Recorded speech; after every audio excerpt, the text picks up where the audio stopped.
विवाहितेचा सासरच्या मंडळींकडून अमानुष छळ होत असल्याची घटना समोर आली आहे। या विवाहितेचे पाय बांधून तिला सिगारेटचे चटके देण्याचा प्रकार समोर आला आहे। गेल्या वर्षी जळगावच्या चेतनाचा नवी मुंबईतील वृषसेन ढेरेशी विवाह झाला।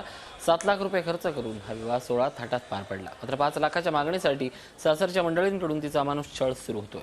या संदर्भात विवाहितेनं नवी मुंबईच्या कामोठे पोलिसात तक्रार दिली आहे। मात्र पोलिसांनी या तक्रारीची दखल घेतली नाही, त्यामुळे तिने थेट माहेर असलेलं जळगाव गाठलं। हे पोलीस तरी दखल घेतील अशी तिला आशा होती, मात्र विवाहिता आणि तिच्या माहेरच्या मंडळींना जळगावच्या पोलीस म्हणजे वारंवार पैशाची मागणी करत होते। मागणी म्हणजे माझे वडील रिटायर झालेले, तर आमच्याकडे पैशाची परिस्थिती नव्हती।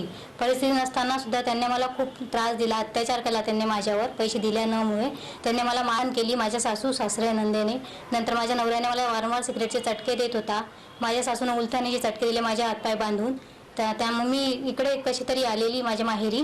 त्यानंतर आम्ही इथे पोलीस स्टेशनला रोज जातोय, पण मला न्याय मिळाला नाही। मला न्याय मिळायला हवा। तिला मारहाण खूप केलेली, पोटात लाथाबुक्क्यांनी मारलं, हातावर चटके दिले, पायावर पट्ट्याने मारलेले। तिची ओळख खूप दिसता, पण आम्ही काहीच करू शकत नाही। इथले पोलीस लोकही तिचे कंप्लेंट घेऊन नाही राहिले। झी 24 तास रहा एक पाऊल पुढे।